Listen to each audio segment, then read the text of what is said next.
वबरकातुहू। नाज़रीन, आज की क्लास में हमने कहा था कि डिस्कस करेंगे कि पार्ट्स ऑफ स्पीच क्या होते हैं, इंग्लिश ग्रामर में पार्ट्स ऑफ स्पीच का क्या रोल है, डिस्कस करते हैं हम। पार्ट्स ऑफ स्पीच की बात करें, पार्ट्स ऑफ स्पीच में अगर नंबर की बात करें तो there are 8 parts of speech. अब पार्ट्स ऑफ स्पीच 8 होते हैं और पार्ट्स ऑफ स्पीच कौन कौन से होते हैं? Number 1 noun, number 2 pronoun, number 3 adjectives, number 4 verb, number 5 adverb, number 6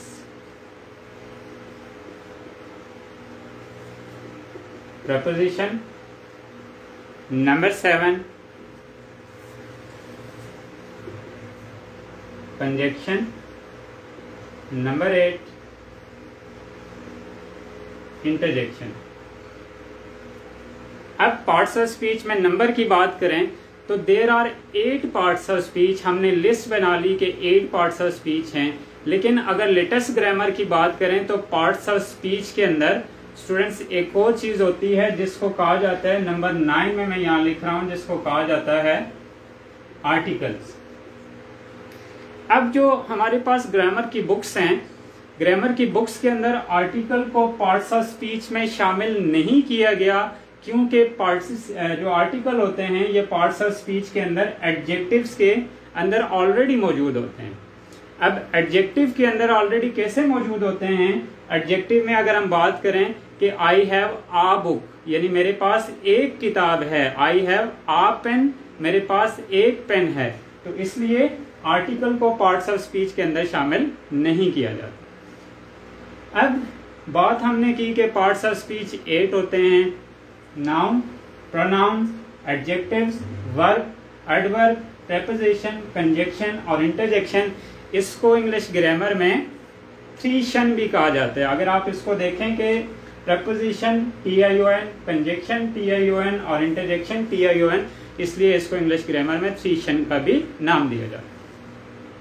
अब स्टूडेंट्स एक सेंटेंस लिख रहा हूं कि जिससे हमें पता चले कि पार्ट्स ऑफ स्पीच हम क्यों पढ़ रहे हैं, आखिर इनका रोल क्या है। बेसिकली पार्ट्स ऑफ स्पीच एक फैमिली है और पार्ट्स ऑफ स्पीच का क्या रोल है सेंटेंस के अंदर। एक सेंटेंस लिख रहा हूं, आई saw a man, I saw a man who was walking, I saw a man who was walking on the mall road। अब मैंने एक सेंटेंस लिखा कि I saw a man who was walking on the mall road। Sentence आपको नजर आ रहा होगा, I saw a man who was walking on the mall road।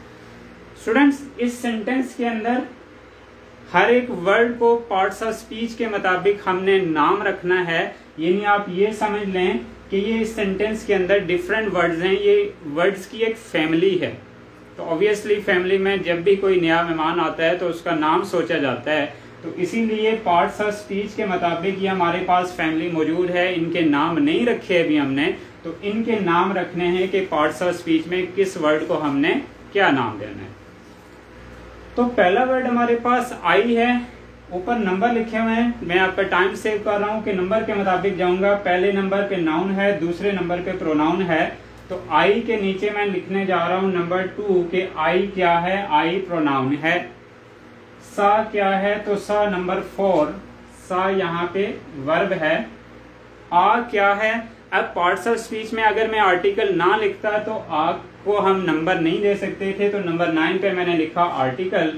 आ एक आर्टिकल है, और आर्टिकल भी स्टूडेंट्स 2 तरह के आर्टिकल होते हैं इंग्लिश ग्रामर में। वैसे तो आर्टिकल 3-4 किस्म के होते हैं। आर्टिकल थिंग्स, जो हमारी चीज़ें होती हैं, उनको भी आर्टिकल कहा जाता है। आर्टिकल 47, आर्टिकल 56, आर्टिकल 76, जिसको कानून का भी आर्टिकल कहा जाता है।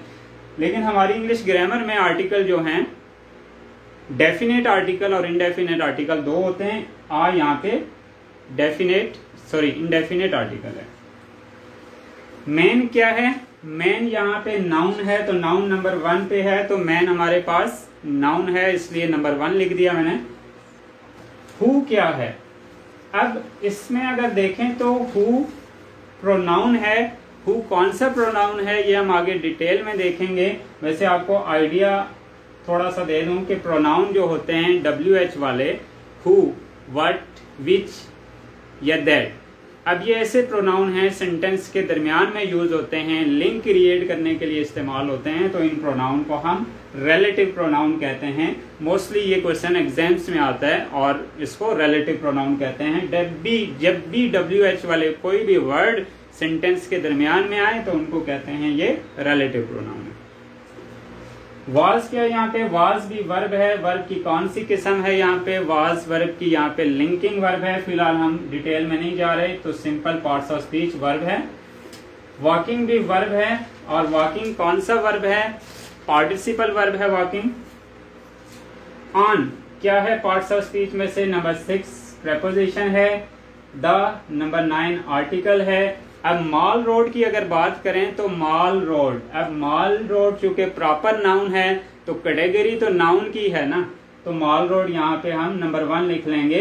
अगर मॉल रोड है कंबाइन वर्ड है तो ये नंबर 1 में इस्तेमाल होगा। अब स्टूडेंट्स ये पार्ट्स ऑफ स्पीच जो हमने पढ़े, इनको तो हमने नाम दिया, डेफिनेशन हमने नहीं लिखी। पार्ट्स ऑफ स्पीच क्या होता है, अब हम उसकी तरफ आते हैं कि इसको कहते क्या है पार्ट्स ऑफ स्पीच को। Words divided into different kinds or classes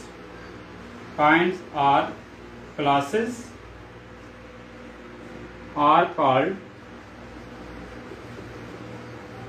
parts of speech। अब डिफरेंट वर्ड्स को देखें, हमने मुख्तलिफ काइंड्स और क्लासेस में डिवाइड किया। अब काइंड्स और क्लासेस क्या हैं कि नाउन की अगर बात करें तो नाउन एक काइंड है, लेकिन पार्ट्स ऑफ स्पीच के अंदर नाउन एक क्लास है। चूंकि इस क्लास के अंदर मुख्तलिफ काइंड्स होती हैं, जिस तरह से हमारे पास फर्स्ट ईयर या सेकेंड ईयर की क्लास है, तो फर्स्ट ईयर की क्लास में मेल स्टूडेंट भी हैं और फीमेल स्टूडेंट भी हैं। इसी तरह से नाउन एक क्लास है और इसके अंदर आगे डिफरेंट टाइप्स हैं। तो words divided into different kinds और classes are called parts of speech. Parts of speech क्यों पढ़ते हैं कि हर सेंटेंस के अंदर डिफरेंट वर्ड्स की फैमिली होती है। उस फैमिली के जब हमने नाम रखे तो होप श्योर अब आपको समझ आ गया होगा कि what are parts of speech, why we use parts of speech in English grammar. तो हमने ये डेफिनेशन लिखी और एग्जाम्पल लिखी। अब सबसे पहला टॉपिक है हमारा नाउन। नाउन को रहने देते हैं, बाकी सारा मैं रेस कर रहा हूं। आप लोग साथ साथ स्क्रीनशॉट लेना चाहें तो स्क्रीनशॉट ले सकते हैं कि जो हमने एग्जाम्पल लिखी और जो डेफिनेशन लिखी पार्ट्स ऑफ स्पीच की, पार्ट्स ऑफ स्पीच कितने होते हैं। और अब मैं इसको रेस करने लगा हूं, चूंकि अब हम डिस्कस करेंगे आगे नाउन। तो स्टूडेंट्स जब नाउन की बात की जाए पार्ट्स ऑफ स्पीच में सबसे पहला टॉपिक है नाउन। तो नाउन बेसिकली क्या होता है? Nouns are naming words. ठीक है, नाउन कहते हैं नेमिंग वर्ड्स को। तो नाउन होते हैं नेमिंग वर्ड्स, या simply we can say that name of किस किस का नाम हो सकता है। Name of people, name of place, people, place और थिंग। अब नाउन कहते हैं नेम ऑफ पीपल, प्लेस और थिंग। पीपल से मुराद कोई भी मैन, वुमेन। प्लेस से मुराद सिटी, और थिंग से मुराद पेन, बुक। ठीक है। अब नाउन की काइंड की बात करें, काइंड से पहले अगर बात किया जाए, basically there are 2 categories of noun. 2 categories of noun. Noun को बेसिकली 2 कैटेगरीज में डिवाइड किया गया है। सबसे पहले नंबर 1 काउंटेबल और नंबर 2 अनकाउंटेबल। नाउन की बेसिकली दो कैटेगरीज हैं, काउंटेबल नाउन और अनकाउंटेबल नाउन। अब एक और आजकल लेटेस्ट इंग्लिश ग्रामर में वर्ड यूज हो रहा है, उसको डिस्कस करते चलो। आप लोगों ने देखा भी होगा, कंक्रीट नाउन। कंक्रीट नाउन क्या होता है स्टूडेंट्स? जब मैंने काउंटेबल नाउन के नीचे लिख दिया तो आप समझ तो गए होंगे, another name of countable noun. Concrete noun एक नया नाम है काउंटेबल नाउन का। तो स्टूडेंट्स, काउंटेबल नाउन हर वो नाउन होता है which we can count, यानी हर वो चीज जिसको हम गिन सकें उसको काउंटेबल नाउन कहते हैं। अब इसमें जैसे बॉय है तो बॉयज उनको भी गिन सकते हैं, पेन है तो पेन इनको भी गिन सकते हैं, बुक हैं तो बुक्स उनको भी गिन सकते हैं, सिटी है तो सिटीज को गिन सकते हैं, शहरों को भी। हर वो चीज जिसको गिना जा सके उसको कहते हैं काउंटेबल नाउन। अनकाउंटेबल नाउन जिसको ना गिना जा सके, जिसको गिनने का मकसद ना हो। अनकाउंटेबल नाउन की एग्जांपल जैसे राइस, हेयर, स्टॉल्स। अब ये सारे के सारे अनकाउंटेबल नाउन है जिसमें मिल्क और तमाम मेजरेबल चीजें आती हैं, यानी क्वालिटेटिव नाउन भी इन्हें कहा जा सकता है। अब अगर हम ये कहें कि मैंने तो तारे गिने थे जी, कल मैंने 8 तारे गिने थे आसमान पर, लेकिन उनको गिनने का कोई मकसद नहीं है, गिने जा नहीं सकते। अब अगर मैं कहूं कि ये देखें जी मैं अपने बाल गिन रहा हूं 1 2, तो बट इस चीज का कोई मकसद नहीं है, ऑब्जेक्ट नहीं है इसके पीछे, ये काम करने का ऑब्जेक्ट नहीं है, तो इसलिए हम कहेंगे ये सारे के सारे अनकाउंटेबल नाउन हैं। तो basically there are 2 categories of noun, countable noun and uncountable noun. अब काउंटेबल और अनकाउंटेबल नाउन के साथ आगे इसकी काइंड्स डिफरेंट आती हैं, जिसमें काउंटेबल भी हैं और अनकाउंटेबल भी हैं। कैटेगरीज की एग्जांपल यहाँ से रेज कर रहा हूँ। अब इसकी आते हैं काइंड्स की तरफ। तो देयर आर डिफरेंट काइंड्स, जिसमें नंबर 1 में लिख रहा हूं common noun, number 2 proper noun, number 3 collective noun, number 4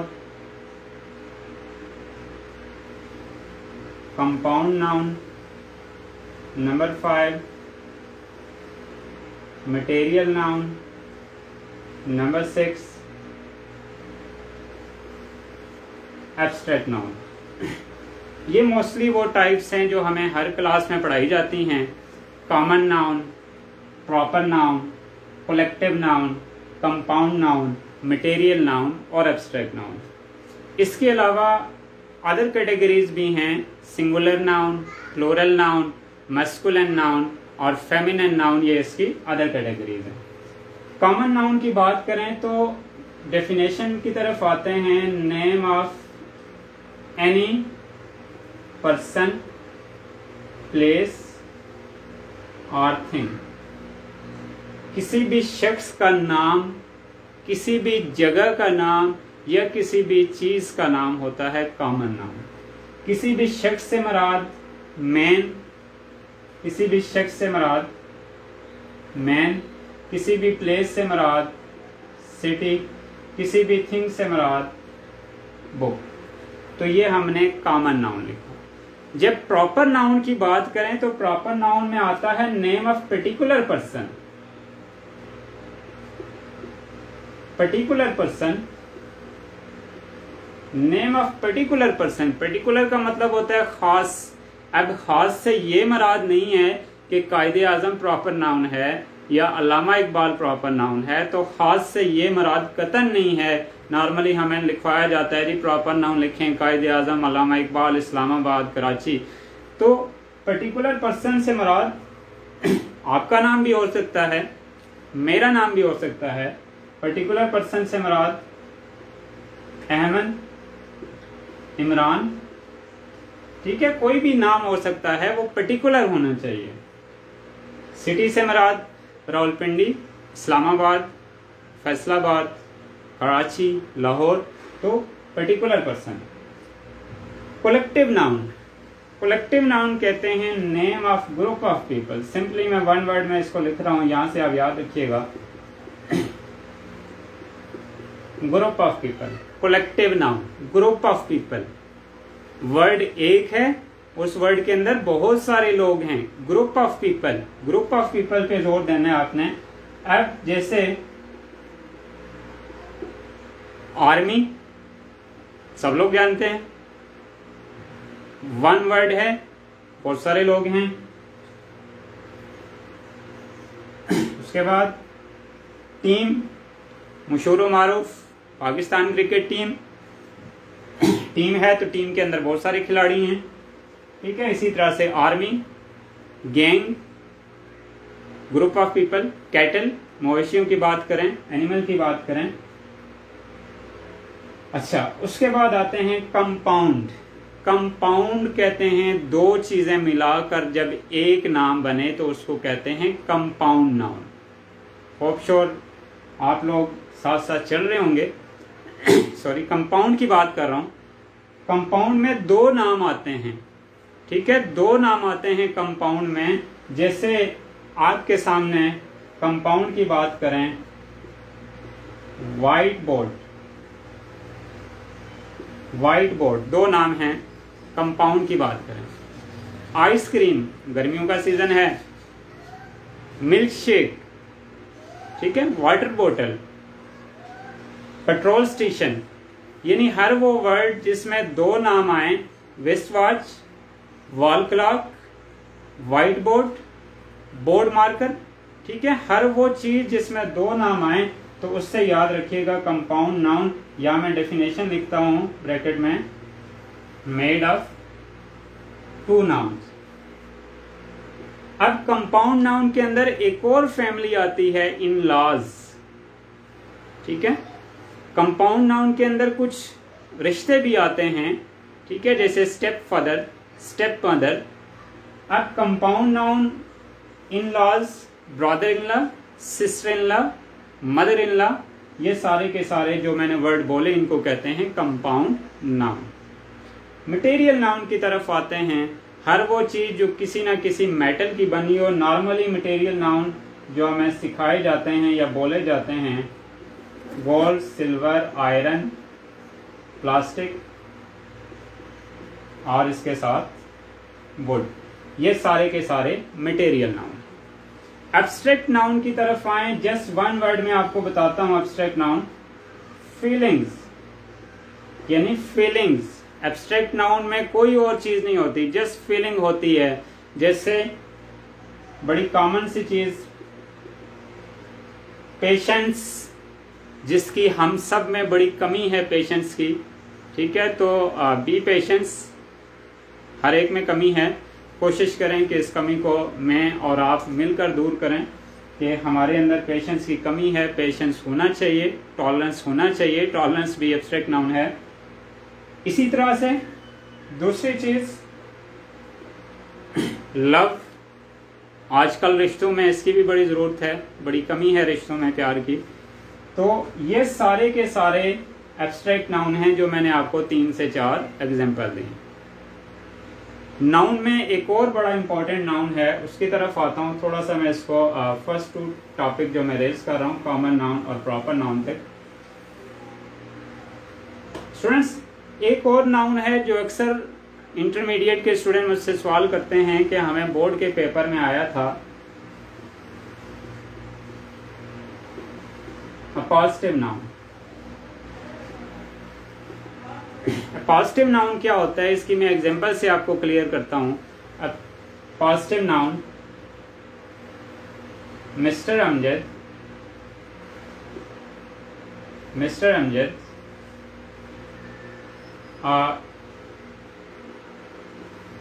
maths teacher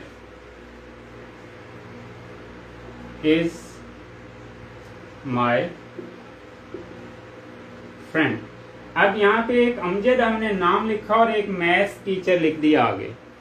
जब नाम के साथ किसी भी बंदे का प्रोफेशन लिख दें स्टूडेंट्स, तो यहाँ पे अमजद नाउन है तो मैथ्स टीचर इसका पॉजिटिव है, यानी ये पॉजिटिव नाउन हम बता रहे हैं। जैसे miss Ayesha a lady doctor is in Rawalpindi, lives in Rawalpindi. अब जब भी नाम के साथ प्रोफेशन लगा दिया जाए, ठीक है, नाम के साथ प्रोफेशन लगा दिया जाए तो उस प्रोफेशन को बेसिकली उस बंदे का अपोजिटिव कहते हैं। तो स्टूडेंट्स इसको कहते हैं appositive noun. Mostly appositive noun जो लास्ट 3-4 ईयर्स फेडरल बोर्ड के पेपर्स में ये क्वेश्चन आया तो इसी फॉर्मेट के साथ आता है। नाम लिखा होता है, आगे उसका पॉजिटिव कोई ना कोई प्रोफेशन लगा दिया जाता है या कोई ना कोई उसका डेजिग्नेशन लगा दिया जाता है, तो उसको कहते हैं पॉजिटिव नाउन। तो ये नाउन की सारी कैटेगरीज थी। अब पार्ट्स ऑफ स्पीच का जो दूसरा टॉपिक है उसकी तरफ आते हैं, that is pronoun.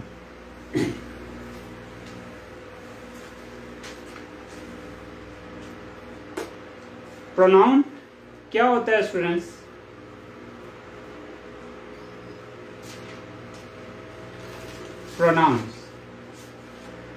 Pronouns are words that are used in place of a noun। Pronoun ऐसे वर्ड हैं जो नाम की जगह इस्तेमाल होते हैं। प्रोनाउन ऐसे वर्ड हैं जो नाम की जगह इस्तेमाल होते हैं। Example, Imran is my friend, he is a good boy. अब यहाँ एक सेंटेंस लिखा कि Imran is my friend, he is a good boy. Imran एक नाम है, ही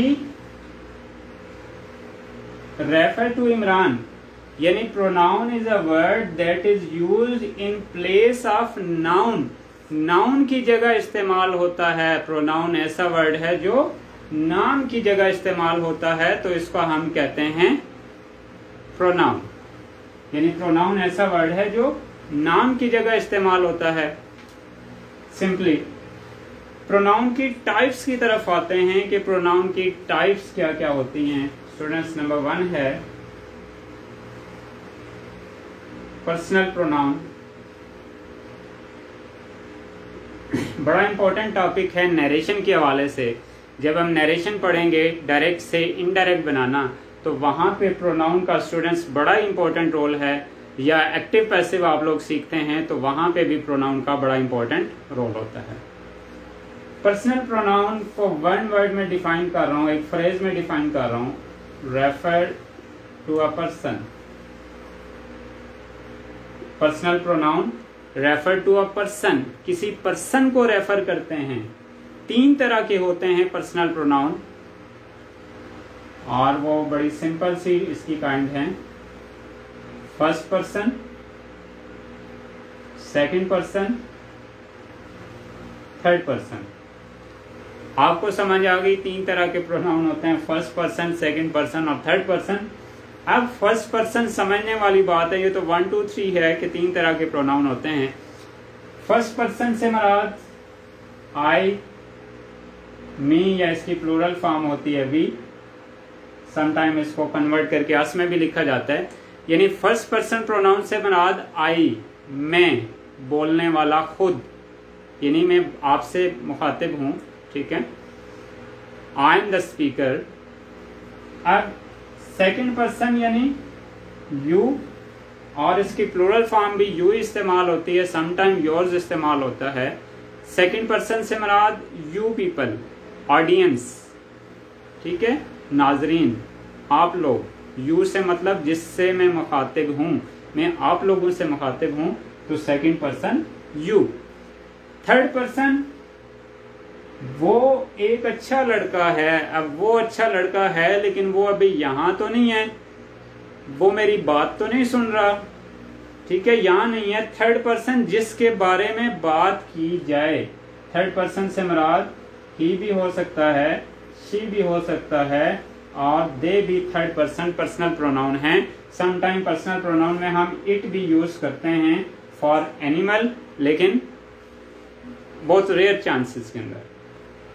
अब ये पर्सनल प्रोनाउन थे। फर्स्ट पर्सन से मतलब आई, सेकंड पर्सन से मतलब यू, आप लोग जिनसे मैं मुखातिब हूं, और थर्ड पर्सन से मराद जिसके बारे में बात की जाए उसको कहते हैं third personal pronoun. Personal pronoun के बाद नेक्स्ट टाइप की तरफ आते हैं, number 2, indefinite pronoun. Indefinite pronoun commonly used in a general way, general वे में यूज होते हैं, यानी आसान अल्फाज में आम चीज़ों के लिए इस्तेमाल होते हैं। अब आम चीज़ों के लिए क्या मुराद? someone, somebody, anybody, no one, ठीक है। someone is calling, I want some boys from class 10th। अब some boys से मतलब आपको क्लियर नहीं है कि ये 3 लड़के हैं, असद है, इमरान है, रिजवान है, ये 3 लड़के नहीं।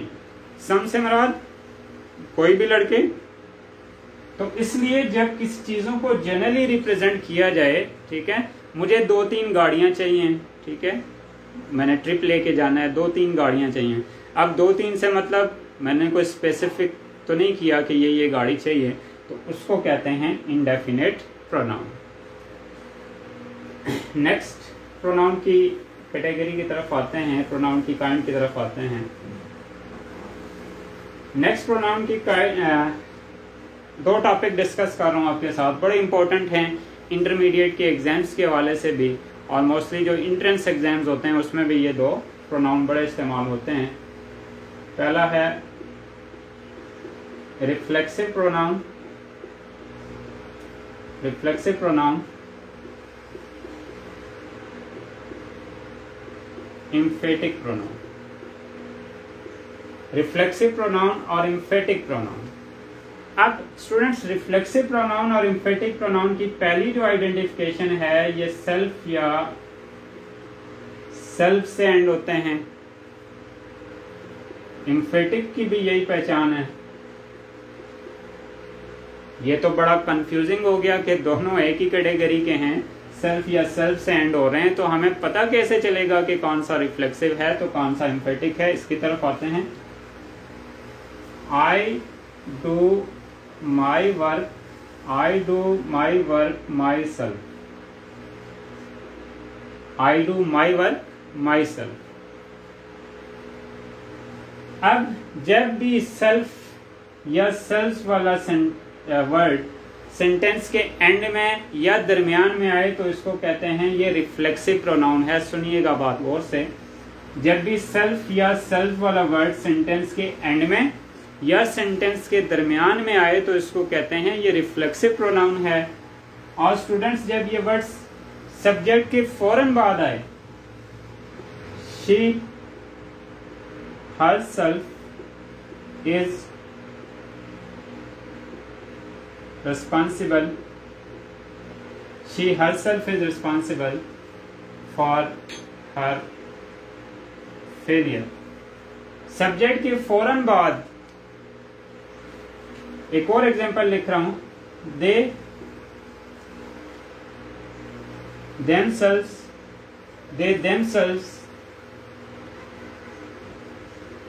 admitted their fault। अब जब भी सब्जेक्ट के फौरन बाद सेल्फ या सेल्फ आ जाए स्टूडेंट्स, तो उसको कहते हैं ये एम्फेटिक प्रोनाउन है। रिफ्लेक्सिव और एम्फेटिक में यही डिफरेंस है। रिफ्लेक्सिव प्रोनाउन सब्जेक्ट के फौरन बाद नहीं आएगा कभी भी, एम्फेटिक प्रोनाउन सब्जेक्ट के फौरन बाद आएगा। यहाँ पे सब्जेक्ट शी है और यहाँ पे सब्जेक्ट दे है, she herself, they themselves responsible, तो इसलिए यहाँ पे हम कहते हैं कि ये एम्फेटिक प्रोनाउन है और ये रिफ्लेक्सिव प्रोनाउन है। ठीक है, नेक्स्ट टॉपिक की तरफ आते हैं, प्रोनाउन का ही।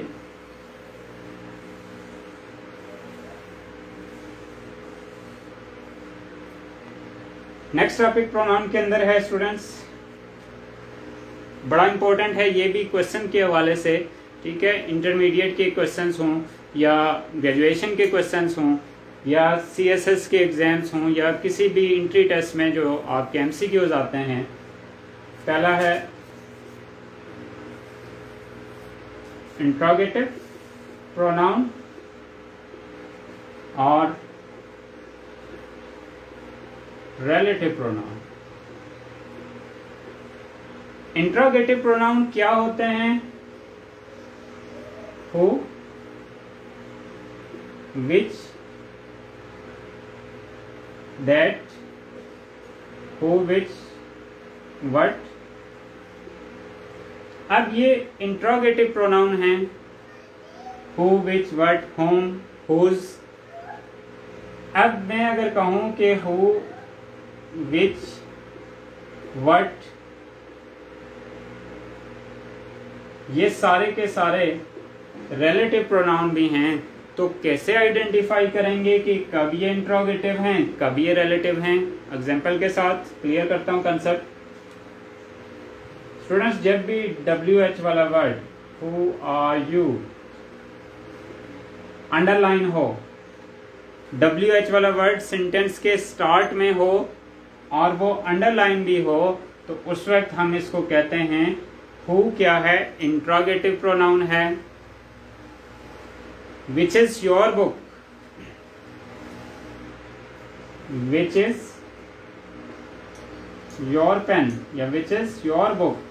जब भी WH वाला वर्ड सेंटेंस के स्टार्ट में आए और एंड में इंट्रोगेशन मार्क्स आए, तो उसको कहते हैं ये इंट्रोगेटिव प्रोनाउन है। अब जब भी WH वाला वर्ड सेंटेंस के शुरू में आए, I want a teacher for my son who is over 60, who is over 40, 60 ज़्यादा बड़ा हो जाएगा। अब मुझे एक टीचर चाहिए बच्चे के लिए, हु इज ओवर। अब हु सेंटेंस के दरमियान में आया, तो यहाँ पे हु दो सेंटेंस को आपस में जोड़ता है, इसलिए इसको कहते हैं ये रिलेटिव प्रोनाउन है। I found a pen which I lost yesterday, कि मुझे वो पेन मिला जो कल गुम हो गया था। विच सेंटेंस के दरमियान में आया, तो यहाँ पे स्टूडेंट्स विच क्या होगा? रिलेटिव प्रोनाउन होगा। I found a pen which I lost yesterday, तो विच यहाँ पे रिलेटिव प्रोनाउन होगा। तो ये प्रोनाउन की कैटेगरीज हमने पढ़ी कि प्रोनाउन इंट्रोगेटिव और रिलेटिव हमने पढ़े। इससे पहले रिफ्लेक्सिव भी पढ़े और एम्फेटिक प्रोनाउन भी पढ़े। नेक्स्ट हम आते हैं पार्ट्स ऑफ स्पीच के नेक्स्ट टॉपिक की तरफ।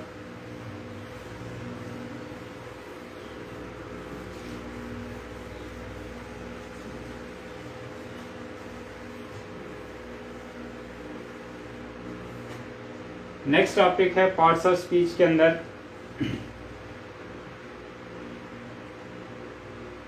एडजेक्टिव्स। एडजेक्टिव्स क्या करते हैं? जो किसी बंदे की खूबी या किसी बंदे की कैरेक्टरिस्टिक्स को शो करते हैं। यानी एडजेक्टिव किसी बंदे की खूबी या किसी बंदे की कैरेक्टरिस्टिक्स को शो करते हैं। यानी हम कह सकते हैं कि एडजेक्टिव डिस्क्राइब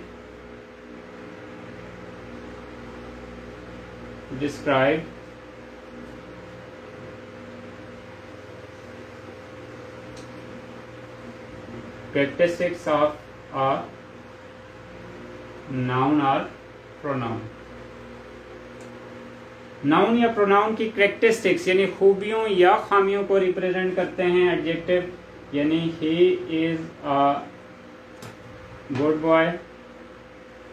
अब बॉय जो है नाउन है, तो गुड जो है एडजेक्टिव है। तो एडजेक्टिव खूबियों या खामियों को रिप्रेजेंट करते हैं। एडजेक्टिव्स किस किस कैटेगरी के होते हैं? एडजेक्टिव्स फॉर एग्जांपल नंबर 1 पे कलर्स की बात करूं तो मेरे पास देखें रेड पेन है, ब्लैक पेन है, एडजेक्टिव नंबर की बात करें 1 2 3, ठीक है, सो ऑन एडजेक्टिव नंबर्स में भी होते हैं। एडजेक्टिव ओरिजिन या नेशनैलिटी की बात करें,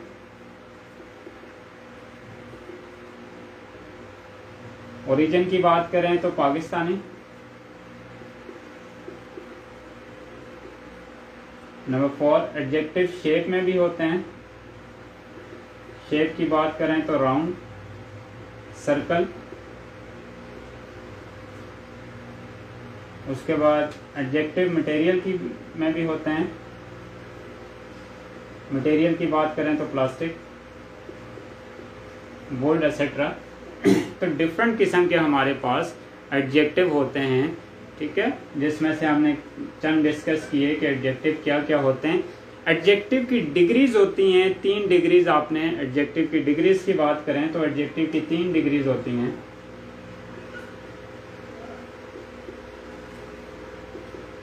पॉजिटिव, कंपैरेटिव, सुपरलेटिव। अब एडजेक्टिव की 3 डिग्रीज होती हैं। फॉर एग्जांपल पहली डिग्री है चीप, दूसरी डिग्री ER लगाने से बनती है, तीसरी डिग्री EST लगाने से बनती है। Cheap, cheaper, cheapest. अब एक वर्ड चेंज कर लेता हूं, good, good, better, best. Good, gooder, goodest ना बोलिएगा, गुड, बेटर, बेस्ट। यानी गुड की कंपैरेटिव डिग्री, बेटर और बेस्ट। एक और चीज स्टूडेंट्स यहाँ पे याद रखिएगा कि एडजेक्टिव की डिग्री की जब हम बात करें तो एडजेक्टिव की जो सुपरलेटिव डिग्री होती है वो हमेशा डेफिनेट आर्टिकल द के साथ इस्तेमाल होती है। यानी he is the best boy in this class, यानी पूरी क्लास में से किसी एक चीज को फोकियत देने का मतलब एडजेक्टिव होता है। एडजेक्टिव के बाद नंबर 4 टॉपिक आज डिस्कस करते हैं साथ ही।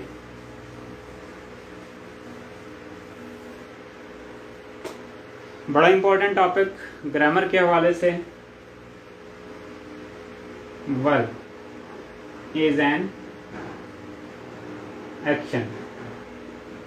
वर्ब एक एक्शन होता है। Without verb there is no sentence, without verb there is no sentence. Verb के बगैर कोई सेंटेंस हो ही नहीं सकता। चाहे उसमें लिंकिंग वर्ब आएगा, चाहे उसमें एक्शन वर्ब आएगा, चाहे उसमें मेन वर्ब आएगा, लेकिन वर्ब के बगैर स्टूडेंट्स कोई सेंटेंस नहीं बन सकता। जैसे उमूमन हम कहते हैं कि आप किसी का नाम बनाएं जी, वावल के बगैर किसी आदमी का नाम बनाएं, तो वावल के बगैर हम बड़ा सोचते हैं किसी का नाम नहीं बनता। शायद किसी अंग्रेज का नाम बन भी जाए, ठीक है, टेढ़े मेढ़े नाम होते हैं उनके, लेकिन नॉर्मली जो है वावल के बगैर नाम नहीं बनता। अब हम आते हैं, वर्ब एक एक्शन है। एक्शन है तो क्या है, इसकी काइंड्स क्या क्या हैं। पहली kinds, most important kinds, transitive verb और इंट्रांजिटिव वर्ब। अब ट्रांजिटिव और इंट्रांजिटिव वर्ब क्या है, एग्जांपल से क्लियर कर रहा हूं। ट्रांजिटिव वर्ब में सब्जेक्ट और ऑब्जेक्ट दोनों मौजूद होते हैं, जबकि इंट्रांजिटिव वर्ब में सब्जेक्ट तो होता है, वर्ब भी होता है, मगर ऑब्जेक्ट मौजूद नहीं होता। बात गौर से सुनिएगा। ट्रांजिटिव वर्ब में सब्जेक्ट और ऑब्जेक्ट दोनों मौजूद होते हैं। I write a letter. हर ट्रांजिटिव वर्ब का सेंटेंस जो है वो पैसिव वॉइस में कन्वर्ट हो सकता है, लेकिन इंट्रांजिटिव वर्ब का पैसिव वॉइस भी नहीं बनता। ये भी याद रखना है आपने। आई राइट अ लेटर, यहाँ पे ये सब्जेक्ट है जो मैं मेन बात कर रहा था, और यहाँ पे ये ऑब्जेक्ट है कि ट्रांजिटिव वर्ब में स्टूडेंट सब्जेक्ट भी होता है और ऑब्जेक्ट भी होता है, जबकि इंट्रांजिटिव वर्ब में यूं लिखूंगा, आई राइट का मतलब है, उर्दू में अगर बात करें, मैं लिखता हूं। अब मैं क्या लिखता हूं, मैं शायरी लिखता हूं, मैं खत लिखता हूं, या मैं कोई और चीज लिखता हूं। ठीक है, क्लियर नहीं है, मैं हो सकता है नाम लिखता हूं लोगों के। ट्रांजिटिव वर्ब में सब्जेक्ट भी है और ऑब्जेक्ट भी है। यहाँ पे सब्जेक्ट तो है लेकिन वर्ब पे बात खत्म हो जाती है, ऑब्जेक्ट नहीं है इसके अंदर। तो इसलिए याद रखिएगा कि जब भी किसी सेंटेंस के अंदर ये वर्ब है और यहाँ पे ये वर्ब है, वर्ब की बात की जाए तो जिस सेंटेंस के अंदर सब्जेक्ट और ऑब्जेक्ट दोनों मौजूद हों उस वर्ब को कहते हैं ट्रांजिटिव वर्ब, और जिसके अंदर सब्जेक्ट हो लेकिन ऑब्जेक्ट ना हो तो उस सेंटेंस को कहते हैं इंट्रांजिटिव वर्ब। वर्ब की नेक्स्ट जो कैटेगरी है ट्रांजिटिव और नंबर 2 इंट्रांजिटिव के बाद नंबर 3, 4 डिस्कस करते हैं। लिंकिंग वर्ब और नंबर 4 हेल्पिंग वर्ब। अब स्टूडेंट्स ये जो वर्ब की टाइप्स हैं इसका एमसीक्यूज तमाम बोर्ड के पेपर में आता है, चाहे वो इंटर के एग्जाम्स हों, 9th 10th के एग्जाम्स हों या ग्रेजुएशन के एग्जाम्स हों या कॉम्पिटिटिव एग्जाम्स हों, किसी भी जगह एंट्री टेस्ट हों। तो ये वर्ब का पोर्शन बड़ा इंपॉर्टेंट है, जिस तरह से नाउन और प्रोनाउन का इंपॉर्टेंट था। एडजेक्टिव में से क्वेश्चन कम आते हैं। फिर आर्टिकल या प्रपोजिशन के अंदर तो प्रपोजिशन ऐसा टॉपिक है कि जहां 5 नंबर के एमसीक्यूज आते हैं ऑलमोस्ट हर टेस्ट के अंदर। लिंकिंग वर्ब और हेल्पिंग वर्ब।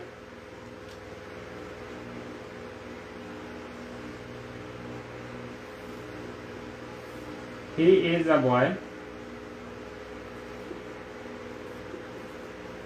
He is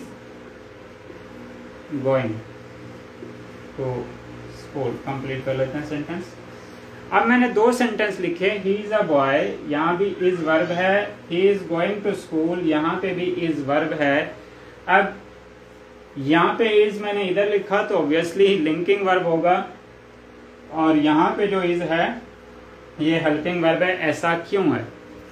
जब भी students is am are was verb, is am are was verb mostly ये यूज होते हैं। जब इनके साथ आईएनजी फॉर्म इस्तेमाल हो तो उस वक्त इनको हम कहते हैं ये हेल्पिंग वर्ब हैं। जब इज एम आर के साथ आईएनजी इस्तेमाल हो, जैसे they are eating, they are eating, you are studying। जब भी is am are के साथ या was were के साथ I was teaching yesterday, कल मैं पढ़ा रहा था, I am teaching today, आज मैं पढ़ा रहा हूँ। तो जब भी is am are was were के साथ स्टूडेंट्स ing फॉर्म इस्तेमाल हो तो इनको कहते हैं ये हेल्पिंग वर्ब हैं। और जब इज एम आर के साथ कोई हेल्पिंग वर्ब इस्तेमाल ना हो, इज यहाँ पे खुद ही मेन वर्ब है, लिंक क्रिएट करता है, लिंकिंग वर्ब इसीलिए कहलाता है। तो इसलिए इज एम आर जब आईएनजी के बगैर इस्तेमाल हों तो इनको कहते हैं लिंकिंग वर्ब, जब आईएनजी के साथ इस्तेमाल हों तो इनको कहते हैं ये सारे के सारे हेल्पिंग वर्ब हैं। नंबर 5 और 6 उसके बाद क्लोज करते हैं। नंबर 5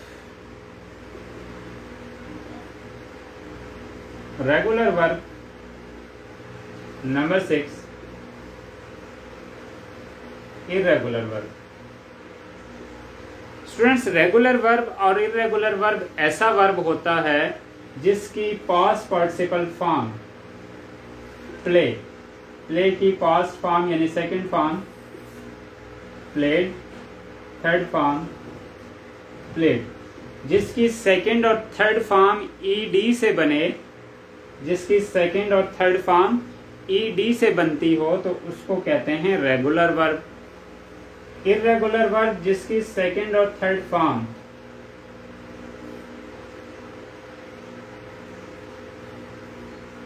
ईडी से ना बनती हो उसको कहते हैं इर्रेगुलर वर्ब। यानी जिस तरह से हमने कहा राइट एक वर्ब है, रेगुलर है या इर्रेगुलर है आपने बताना है, ठीक है। अब इसी तरह से टीच हमने लिख दिया, रीड रेगुलर है या इर्रेगुलर है आपने बताना है, ड्राइव रेगुलर वर्ब है या इर्रेगुलर है आपने बताना है, और इसी तरह से रन रेगुलर है, ईट रेगुलर है या इर्रेगुलर है। ये 2-3 वर्ड हैं तो आप इनको सोचें कि ये रेगुलर वर्ब हैं या इर्रेगुलर वर्ब हैं। आज की क्लास ऑलमोस्ट 45 मिनट की हो चुकी। तो आज की क्लास में हमने डिस्कस किया पार्ट्स ऑफ स्पीच क्या होते हैं। पार्ट्स ऑफ स्पीच 8 होते हैं, लेकिन आर्टिकल कोर्स में शामिल अलग से एडिशन किया जाता है, तो इसलिए हम नंबर की बात करते हैं तो पार्ट्स ऑफ स्पीच 8 ही होते हैं। और आर्टिकल नंबर 9 पे लिखते ज़रूर हैं, लेकिन आर्टिकल चूँकि एडजेक्टिव के अंदर मौजूद होता है, इसलिए हम आर्टिकल को पार्ट्स ऑफ स्पीच का हिस्सा नहीं बनाते। पार्ट्स ऑफ स्पीच के अंदर आज हमने डिस्कस किया कि नाउन क्या होते हैं, नाउन की काइंड्स, प्रोनाउन क्या होते हैं, प्रोनाउन की काइंड्स, एडजेक्टिव्स की बेसिक काइंड्स पढ़ी, और उसके बाद हमने वर्ब पढ़ा। 4 हमारे बेसिक जो पार्ट्स ऑफ स्पीच के पार्ट हैं, नाउन, प्रोनाउन, एडजेक्टिव और वर्ब, वो आज की क्लास में हमने रिवाइज किए। नेक्स्ट इंशाल्लाह जो हमारी लाइव क्लास होगी वो होगी एक्टिव पैसिव के हवाले से कि तमाम उससे पहले टेंसेस के हवाले से होगी कि तमाम के तमाम टेंसेस, एक टेंस को दूसरे टेंस में कन्वर्ट करने के लिए रूल क्या होंगे, बेसिक वर्ड क्या चाहिए, ठीक है, उस हवाले से हम बात करेंगे। और होप श्योर नेक्स्ट जो हमारा नेक्स्ट वीकेंड आएगा, नेक्स्ट क्लास में भी आप लोग पार्टिसिपेट करेंगे। अल्लाह पाक आप सबको सलामत रखे और अल्लाह पाक हम सब के वालिदैन की बख्शिश फरमाए। जिस जिस के वालिदैन इस दुनिया से जा चुके उन सब की बख्शिश फरमाए। जिस जिस के वालिदैन ज़िंदा हैं अल्लाह पाक उनको सेहत कामिला अता फरमाए। और अल्लाह पाक हम सब लोगों को अपने वालिदैन की भरपूर खिदमत करने की तौफीक अता फरमाए। और लेक्चर के एंड में वालिदैन के लिए दुआए मग़फ़िरत, रब्बिरहम्हुमा कमा रब्बयानी सगीरा, रब्बिरहम्हुमा कमा रब्बयानी सगीरा, रब्बिरहम्हुमा कमा रब्बयानी सगीरा। Thank you very much.